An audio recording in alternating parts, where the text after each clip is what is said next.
And then he got jumped on the train, and he kept going to ERs for help, but because of his history, they just brushed him off.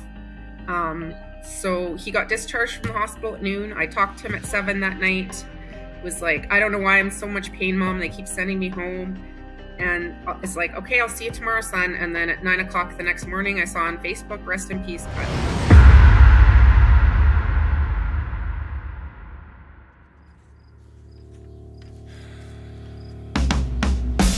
Welcome to the No Streetlights podcast.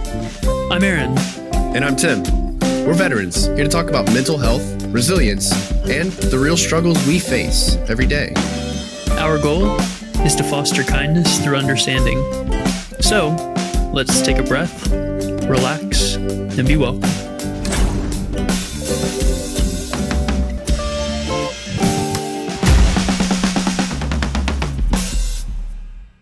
Welcome back, listeners. Thank you for joining us. As you well know, some of our stories aren't easy to hear, and that means they were exceptionally difficult to live through. But within our darkest chapters, there are glimmers when you can find grace and strength, and even the kind of wisdom you can't learn anywhere else. Today, on No Streetlights, we're going to be sitting down with Adrienne Bender, a mother, a nurse, and a survivor of unimaginable loss. Adrienne's journey spans from teenage motherhood through devastating medical diagnoses and near miraculous recoveries before heartbreaking loss. But this story isn't about grief. It's about letting go and trying to enjoy the storm. This is a story about the resilience of the human spirit, even when it's brought to its limits. Adrienne, welcome to the show, and thank you for joining us. Thank you for having me. I'm excited to share my story. We appreciate you having the bravery to come on a show like this and share. So, it sounds like this started in your adolescence, kind of, as a teenager. Can you take us back to what your early years looked like and like the lessons you kind of... I've learned that have genuinely experienced bad luck my whole life. So, I finished high school when I was 16. I was excited to get going to university, and then I found myself unexpectedly pregnant with my son, and his dad and I weren't really together. So I started out as a single mom, but I still, I wanted my son to have a good life. So he was 3 months old and I started my science degree at the U of A.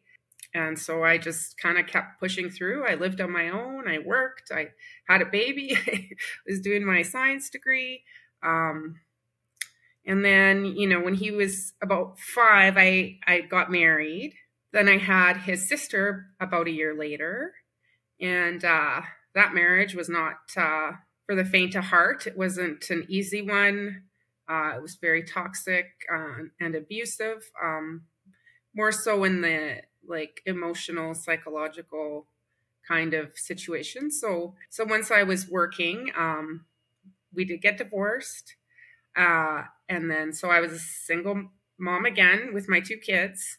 Things were going pretty okay for a short time. And then I had met someone else a couple years after we got together.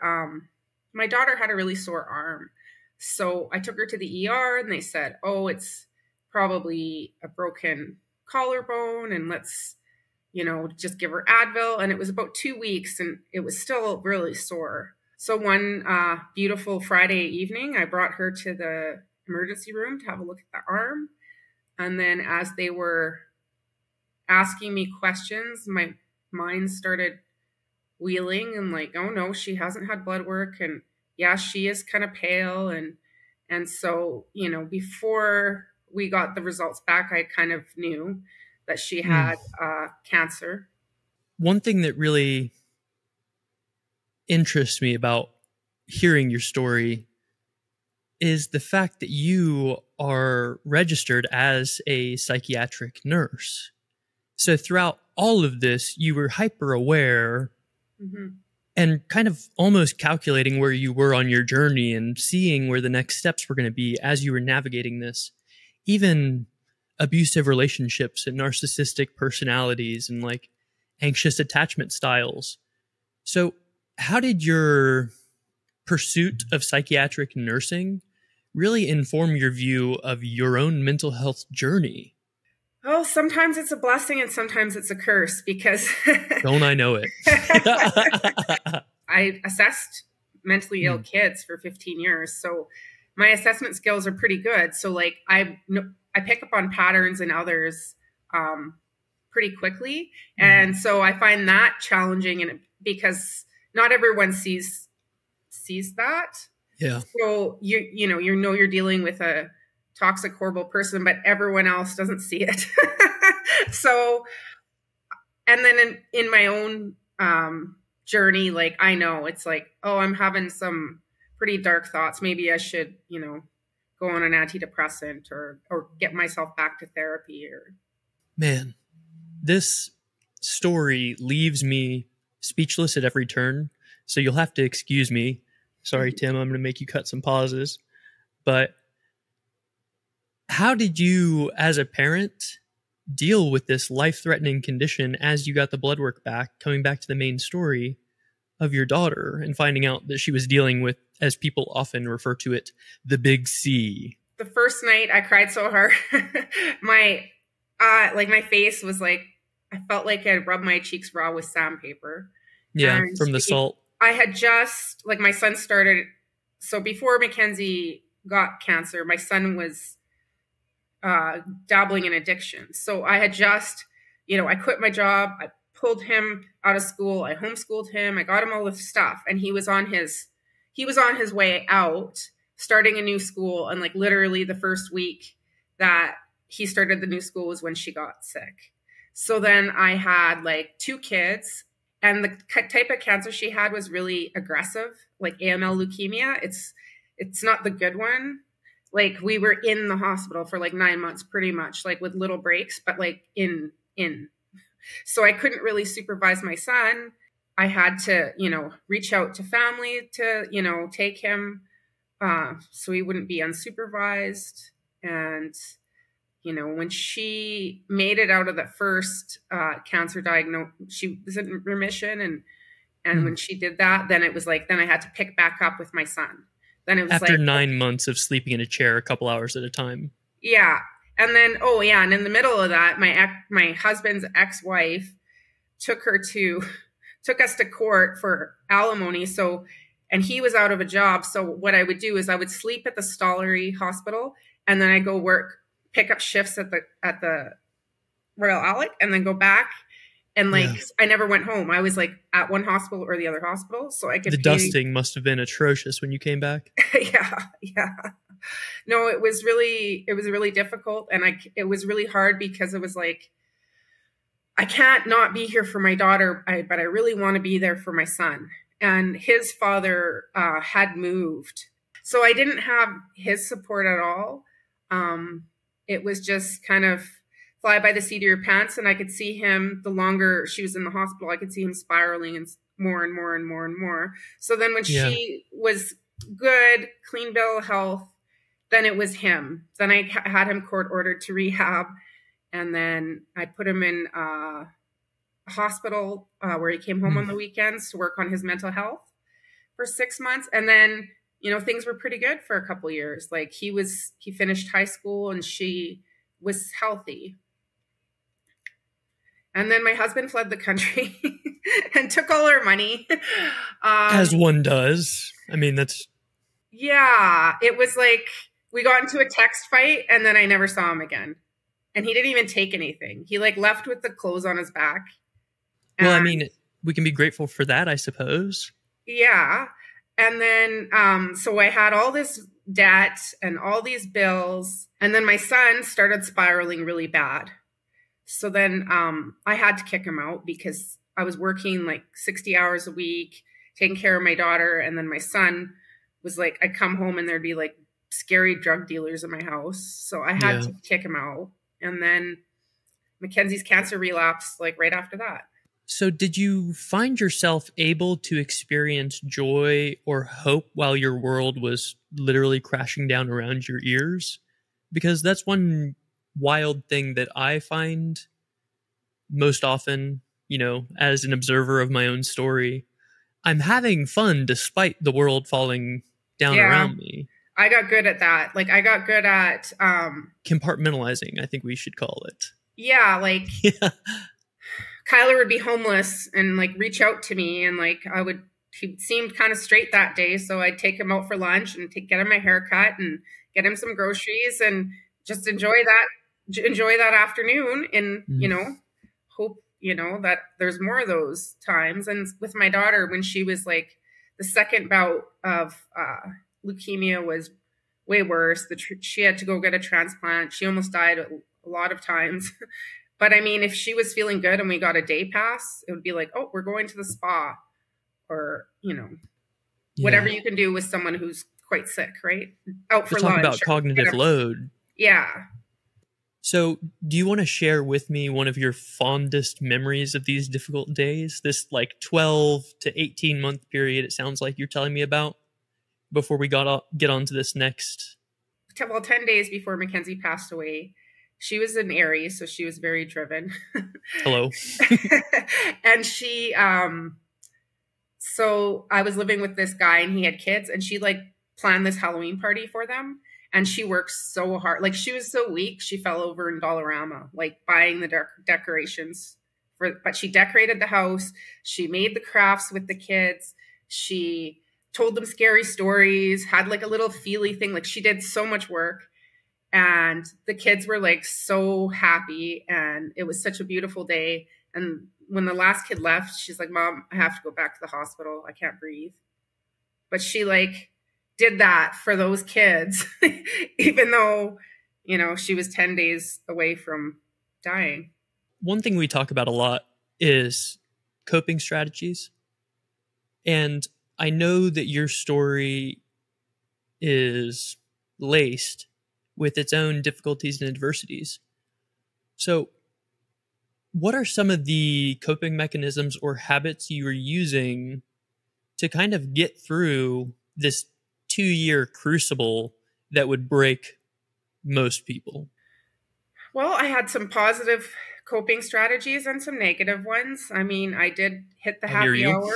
I hit the happy hour quite regularly because, I was basically living between my work hospital, and so like I never went home, so it was like, go for happy hour. I ate too much, I put on a bunch of weight, drank too much.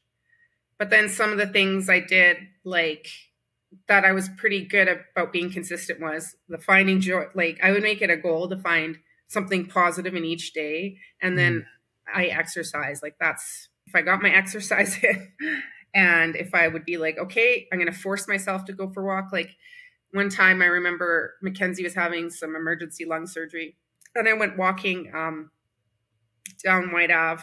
It's like a trendy street kind of by the hospital. Like a main street. Yeah, and I walked down there and I just got this donaire, and I just sat there. Like I'd been crying all morning. I didn't know like what was going on with this lung thing. And then I just sat there, and like that donaire was like so amazing. And I just really really was mindful in that moment. And like, yeah, maybe it was, it was like 10 minutes of joy in that day, but I found it, And you wouldn't have made it through that day without these glimmers that you keep talking about, which is phenomenal. I think that is kind of the coping strategy that you're sharing, and the one that I've been learning for my 32 years of Shawshank Mile after Shawshank Mile, is finding gratitude via mindfulness. Yeah, for sure. So you were making these Herculean decisions every day, but because you were there for yourself as well, you were able to hold grace, which is one central theme to your story. Yeah. You were able to hold grace and said, hey, Adrienne's going through it right now. Yeah. And I understand why she would do this. Which, breaking news, I had my first ever grippy sock vacation recently. And everyone I spoke to was like, oh, you know all the coping strategies. Mm-hmm. It's like, yes, I am doing everything I can. They were like, good. I'll Yeah. see you tomorrow, Aaron. We do get to a point eventually when you realize you have to face what's going on. So would you be able to take us back there? What's kind of the crux in your story where things kind of change? It was like she basically just kept getting sicker and sicker and sicker and sicker. And then she actually died from graft versus host disease, which is complications from the treatment. It's not like the cancer was gone. I remember after, it was like we'd be in the ER, like, and I worked in that ER at the time. So like we would be in that ER like 2 or 3 times a week. And it would be like, then she'd have a surgery, and then it would be another process, and then it'd be another admission. And I remember one day after one of our, and like she suffered greatly. I just remember I was rubbing, because it was on her skin. So her skin was like really irritated from the graft versus host, and she had a bath, and I was rubbing lotion on her. And I just finally was like, okay, God, if she's not going to heal, like make it stop. Take her. Like it was hard to come to that, but like the poor kid suffered so much. I hear you.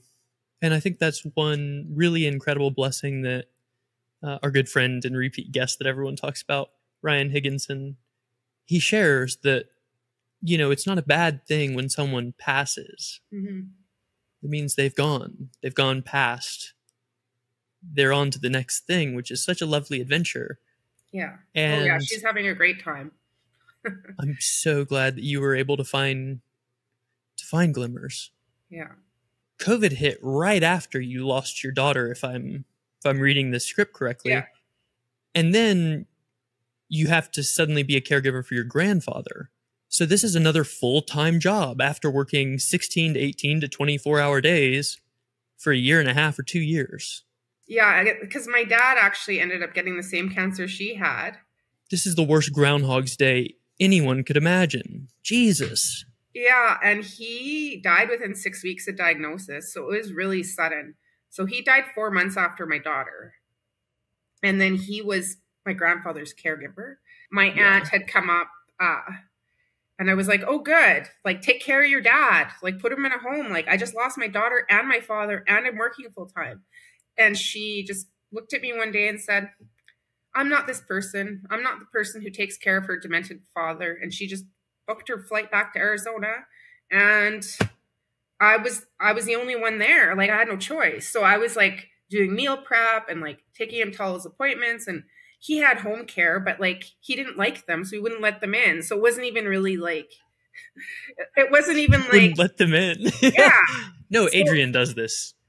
Yeah, right. It was like, I was doing all that, and then he was getting more and more demented. He couldn't be home. And because it was the pandemic, I called the ambulance on him so many times, and they wouldn't take him because it was the pandemic.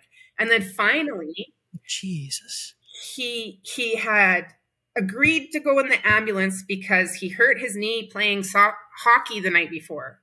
This man is 91. He was not playing hockey.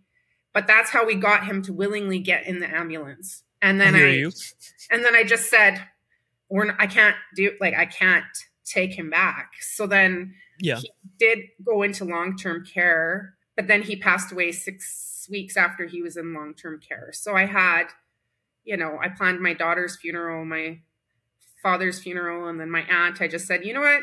I did all the work. You can do this one. Follow my outline. Mm-hmm.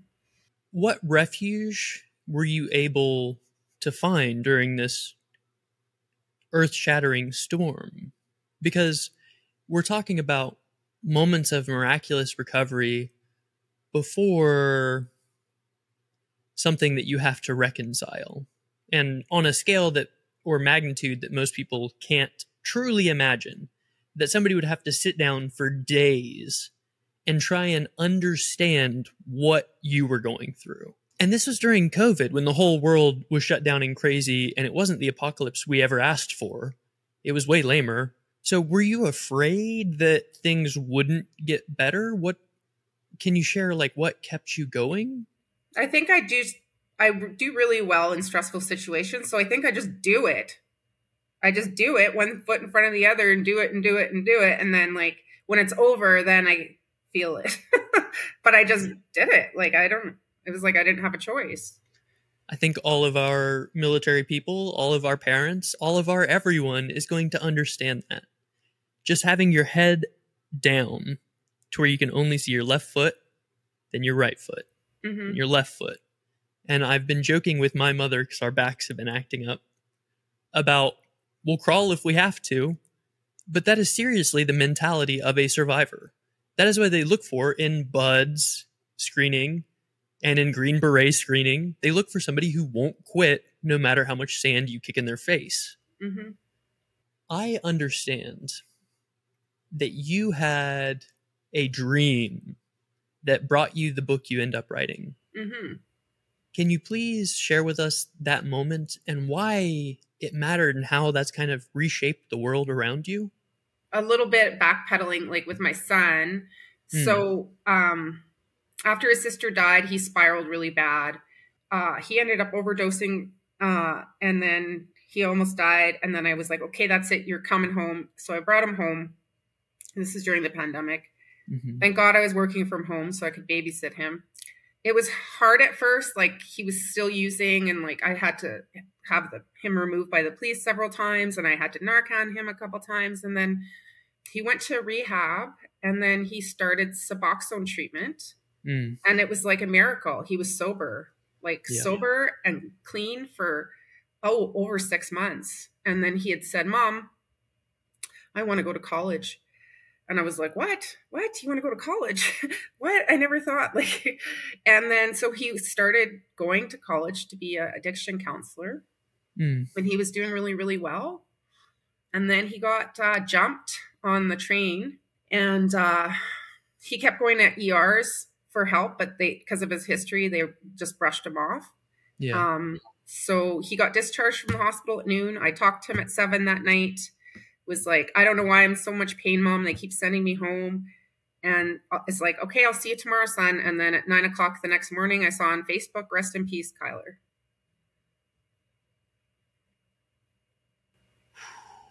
So then it was just me. And I had my grandfather's dog because I had to, someone had to take the dog, right? So, and why not? Another thing, the straws are piling up on this camel's back. I hear you.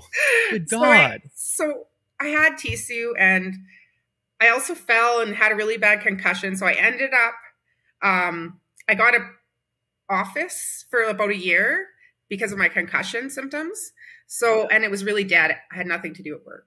So I had to put my grandfather's dog down. And then that one kind of really broke me because I was like my whole, I'm just by myself now. I was like, okay, how do I don't want to gain weight. I don't want to climb into the bottle. I don't want to what do I do? So then because I had this office and no management around, I just really got into meditation. And so I just worked on meditation and manifestation. And then I had this dream once I was doing a lot of meditation that I owned a bookstore.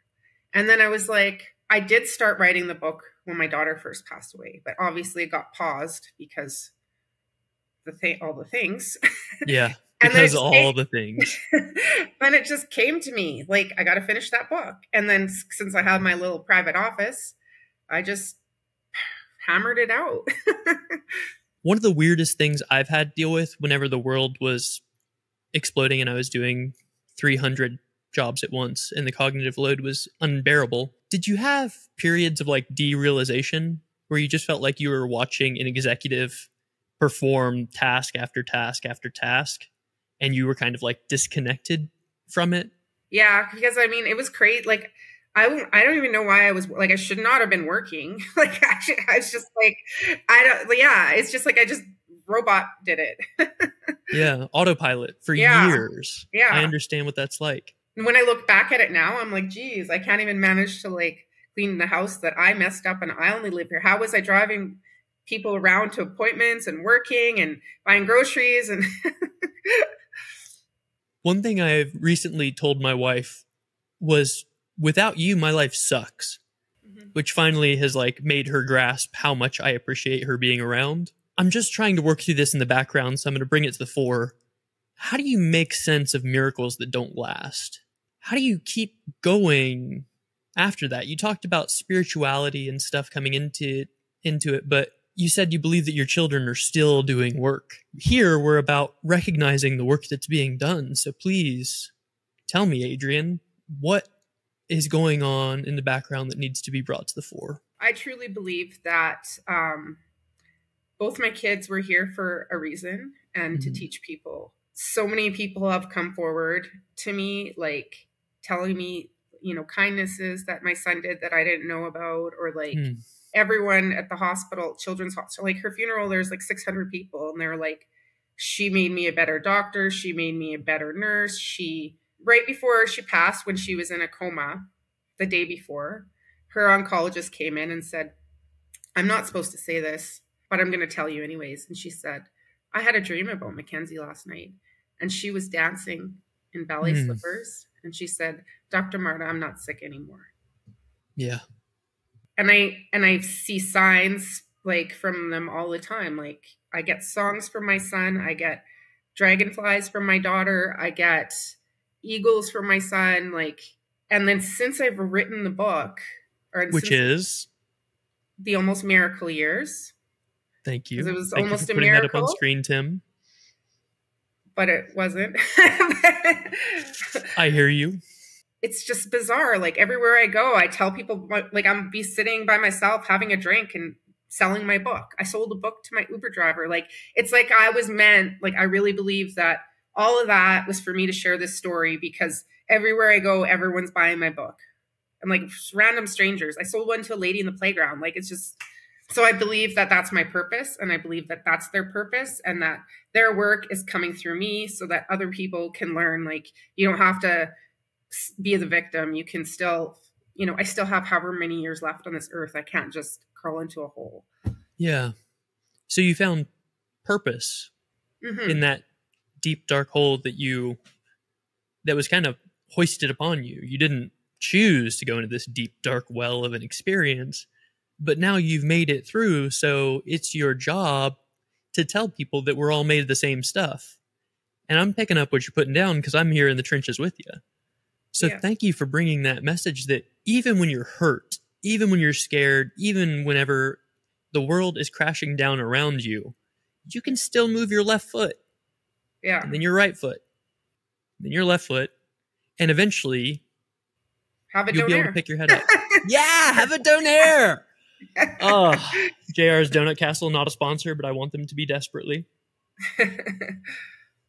So can you tell me a little bit about the comfort that this has brought you, honoring your loved ones, like having renewed purpose through this loss? Well, I just feel like they didn't suffer for no reason. Yeah. So they didn't suffer for no reason. It's like they sacrificed themselves, to show people very important lessons. And I know they're not suffering, and I feel them around me, and I know they're watching out for me. And I've had, people say like, I got a call from a mom who was friends with, her kid was friends with Mackenzie, and he broke his arm, and he was by himself on a ski trip, and he was in the hospital on a ski trip. And he said, Mackenzie came to him and said, it's going to be okay. You're going to be okay. So like, I get lots of those calls. Yeah. I know when I'm gone, which is going to be a very long time from now, people will be able to go places and be welcome because they said, I'm Aaron's friend, or like Aaron brought me here. Mm-hmm. So I'm very grateful that I also have this great work of building an ashram, building a retreat for our friends like Jeff Jones and stuff to come and feel what it's really like to be around someone who's going to love, accept, and forgive you. Mm-hmm. Because that's such a big, hateful, awful part of our journey that so many people don't make it past, is forgiving yourself, realizing that it's not your fault. Mm-hmm. Sometimes shit just happens. And that's why they made toilet paper. Yeah. So we can either cry or we can wipe it up. Yeah. And luckily, I have a bidet. Oh, there you go. Yeah. So can you please share with me a little bit more about this amazing walk you're doing with your children still? selling these books. And I'm sure you've done public speaking engagements. And if not, someone reach out to us because she needs to. I'm working on it. I've done a few podcasts. I'm part of a networking group. And yeah, like I said, it's almost overwhelming. It's like everywhere I'm out of books right now. I get more at the end of the month. Yeah. So, I mean, they are available on Amazon. But we know Amazon takes a lot. Link below.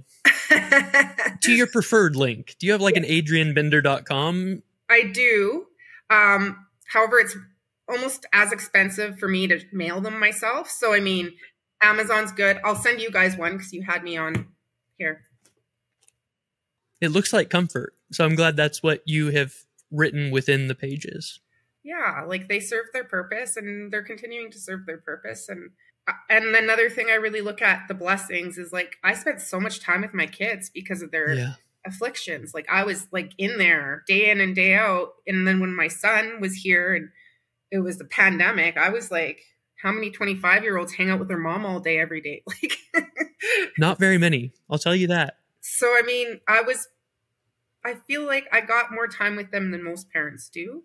And it was more meaningful. Like we weren't just like watching Netflix. Like it was like we were doing the work. Thank you for sharing that, because I find that's a place a lot of parents can't let go of their pain. I don't know. I feel like that's really going to affect a lot of people. And I'm not even going to try and improve upon it or distill anything from it. What I'm going to say is my role has switched drastically from being a firearms instructor and a military police trainer. And Tim was an investigator before he got out. So we also have that critical lens where we're looking at our experience under a microscope as we go through it. How have you been able to transform this grief into guidance?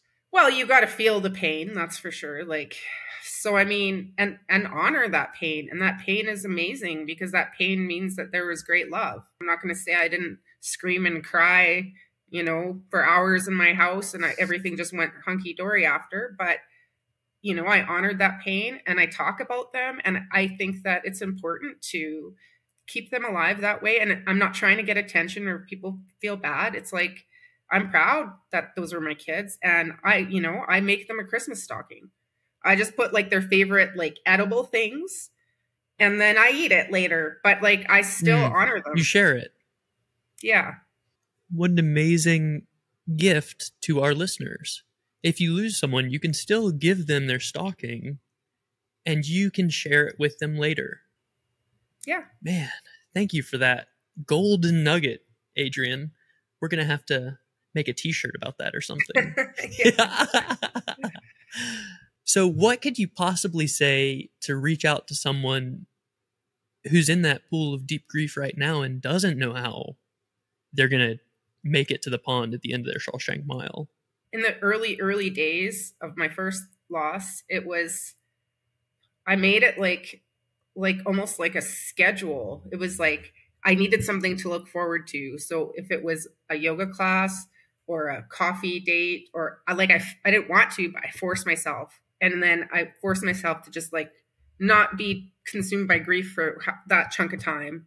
And then I could go back to my happy hour and crying and screaming later. But I really made it like a goal, like every day. Like that's how I got through it. It was like sometimes hour by hour, sometimes minute by minute, but every day it would be like, okay, today I'm going to force myself to find a beautiful flower on my walk or whatever, or meet someone for coffee or eat a donut.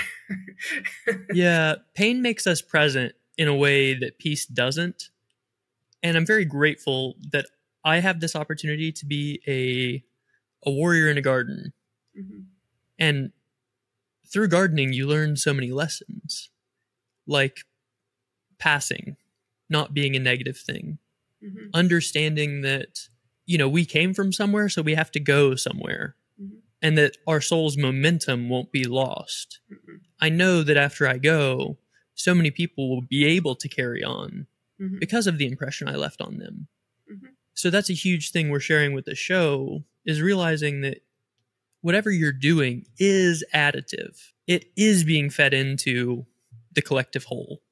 And I'm really glad that I get to be here simmering in this beautiful quagmire with amazing people like yourself.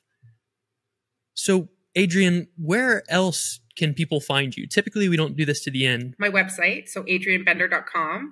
And then LinkedIn is just my name, Adrienne Bender. And then Instagram is Dragonfly Grief Coaching. And then Facebook is just my name, Adrienne Bender. For our last little bit here, we've got some time on the clock. Adrienne, can you walk me through some real things that have helped you and those around you get through losses like this that you haven't shared yet? Are there some coping strategies? I really found that seeing mediums have been helpful. Like I have a couple decent ones, and if I probably do it a couple times a year, or if I'm having a hard time, I'll do it, more than that. And I found that, to me, people that don't have that belief really suffer more than people that do. And to just be reassured, like they'll say something that there's no way they could have known, and you're like, okay, they're still out there. I found that's been helpful. I found spending more time, again, sometimes I have to force myself, spending more time outside, like in nature. And then I have rituals, like I honor them. Like I said, the stalking, or on their birthdays and their death days, I take the day off work. I book a massage. I go to their favorite restaurant, and I honor that. And I am never going to not do that. And I'm really glad that you're sharing that message, because I do very similar things. My first friend I ever lost when we were very young, I remember crying at the North End Tavern across the table from Highland Markle, because this was my first friend I had ever lost. But pain brings you into the present. Mm-hmm. The reason I am still a weirdo is because I lost that friend. So I have to be weird because she gave herself permission to be weird. So I would be doing a dishonor to her memory if I wasn't myself, if I didn't let myself breathe in that way. We've been able to work through some pain. And one of the huge losses we've had in our community is, his name was Behrad. He was an amazing man. I really loved spending time with him. And I see why he gave up. I understand the pain he felt. And I've spent a lot of time in the after show. And it is amazing how you've shared with us that we need to be grateful that we're the ones doing the work. Because that is something that a lot of us struggle with, is being grateful that we're the ones doing the work. So, man, I gotta quit saying so, Adrienne. I'm gonna break the fourth wall here. I say so way too much. It's a problem. Aaron, is that you? You know it's me asking for you to like the video again. Oh, Aaron, but you know I'm going to. Do it. Do it now. Right now? Oh, bravo Zulu, shipmate. You've liked the video. Oh, thanks. What do I get in return? Our undying love and affection. And I will fight one person for you for free. Okay, now that's a good damn deal. I'm not going to lie. I would subscribe for that. Subscribe. I'll fight for you. Back to the episode, Timmy. One of the big missions that our nonprofit is pushing forward is the Housing First initiative in our area. So what are some initiatives that you're driving forward in memory of all this great learning that you've done? I do, I did donate some books to the Kids with Cancer Society and to the Addiction Recovery Alberta, because people that are in that world, they want to hear my story. They want to hear someone else who's actually lived it, because you meet all sorts of professionals who tell you what to do, but if they haven't lived it, so I just really try to share. I just want to share my story. Thank you for being part of this community that says healing is possible, because that's one of the things that we've been witness to with our very lives. And the reason behind this podcast, we're telling people they can, because we have. So I'm grateful to you and to Aristotle and everyone else who's made it through something incredible and has taken the time and the energy to reach back across that line to help others across it. Because the only way we get out of this thing is going through it, and the only way we get through it is together. For sure. I remember when my daughter was like, she was basically tortured for 2 years. Yeah. And every new procedure, nothing was working, and it was just like so tiring. And she used to just always say, Mom, it's like riding a horse. You just got to get back on. Like, you just got to get back on. Yeah. So, I mean, that's her lesson, to be shared with people. Yeah, I'm glad we have you on our team, because this book is going to help a lot of people heal. Yeah. So thank you for bringing that to us. Yeah. Well, thank you for having me. Of course. And I would say this goes without saying, but I'm going to say it. You're welcome back anytime. Feel free to reach out. So the people we are most grateful to are the ones hearing this now. So listeners, thank you for coming along this journey, and thank you for giving yourself grace and honoring the pain that you've survived. Because if nothing else, we are survivors. Yes. And we keep stepping. If you don't have a community, if you don't have people like Adrienne Bender around you, you can join our community. And if you are a community leader, please bring your people this healing, because they deserve it. Final shout out to our Patreon. We've got Atticus Thatcher, incredible musician. Eric Spears, incredible musician. Jason Grooms, pretty all right musician. Then we have our top giver of all time, who is our director of gratitude. We still need to get you official NSLP letterhead, Katria Hausner. Thank you, and I hope Sammy and Louie are doing well. Highland, thank you, brother. Release Coffee O'Clock. Do it.